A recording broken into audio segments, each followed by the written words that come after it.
ihe ọzọ m chọrọ ịjụ gị bụ ihe gbasatara agwụ tipụrụ mmadụ ala. O nwere ka mmadụ esi masị na ọ dị ka agwụ onye ọ na-enye ya eso, ọ dị ka agwụ onye emebe m na-akụkwa gị ọfọ n'isi ụdịka ya ana m anụcha ya amaghị m na tụgwere ọtụtụ ndị na-ajụkwa m kedu ihe ọ pụtara nsị na ụbọchịta oge sicha na ihe m ga-ajụ gị na ajụjụ nke nwere ike ịkọwatara ihe bụ agwụ ya na agwụ nwere uru ọ bara ma ọ bụ consequences ma onye echukwa ha agwụ ya echukwa.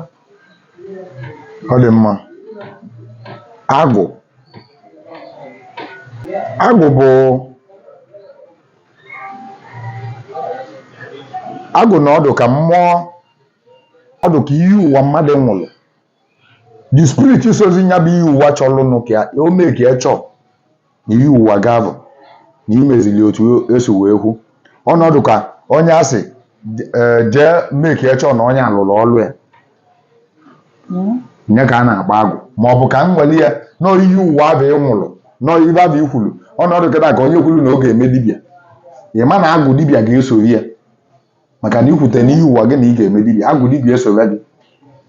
Olu a taịm ị kwesịrị iji wee bido dibịa bụ ibe ọbụla imere aka ọ napụta gị aka na ya, ọ bụla abịa ka ị na-azọ wepụta gị aka bipụta gị aka na-abịa iwe gị nọdụ na nlọ mmiri elie chedị gị, maọbụ ịnọdụ na nlọ chedị gị agba ọkụ ị ma na agwụ analụgo gị chedị, maọbụ ịnọdụ na nlọ ndị ori abịa na chedị gị kwakọsịa ibe gị niile, ma ị bata na chedị gị adị empty na nlọ ị ma na agwụ analụgo gị chedị gị.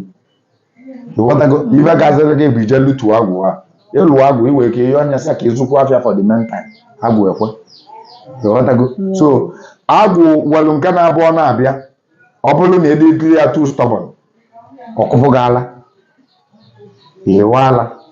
O nwere ndị agwụ mere amụtara nwa, onwe ndị agwụ mere anụrụ di, onwe ndị agwụ mere anụrụ nwaanyị, onwe ndị agwụ mere panara na mmanya. Ịghọtago onwe ndị agwụ mere, onwe ụmụ nwaanyị agwụ mere panara na ịgba akwụna. Ịghọtago so agwụ dị different. Okay. Mana kekwana uru ya kwanụ? Kekwana uru dị n'agwụ? Uru dị n'agwụ nwere ọghọm dị n'agwụ maka na ikwe n'ibe otu kwuru ị na n'oge. Uru dị n'agwụ bụ na ọ bụrụ na ị mere agwụ ibe na ịbịa n'ụwa agwụ enyere gị aka fulfill gị your destiny. Fulfillment of your destiny bụ nya bụ kedụ mafia spirit that is behind it bụ a na-akpọ agwụ ga-eme gị ka fulfill your destiny. Ọghọm dị na ya bụ na ọ bụrụzia na imebe ịdị stubborn agwụ, ọ nwere agwụ na-agba wicked ọkụpụ gị ala maọbụ mego ofe ya maọbụ ọya ga ọya ana onwe ndị atụrụ ọya ama ekwezi ana. Ịghọtago agwụ na-emesi ibe ndị a mana ọ yedịla ya stubborn ọ bụ na ikwere na ibe ikwutere n'ihe ụwa ka o eji wee mebie. So nwere ọghọm mfụrụ dị na ya agwụ na-egbukwa mmadụ. Edele ya stubborn mana edele ya stubborn o wee gbuo gị na ọ bụrụ ime ihe ikwuru o gbuo gị. Ịghọtago.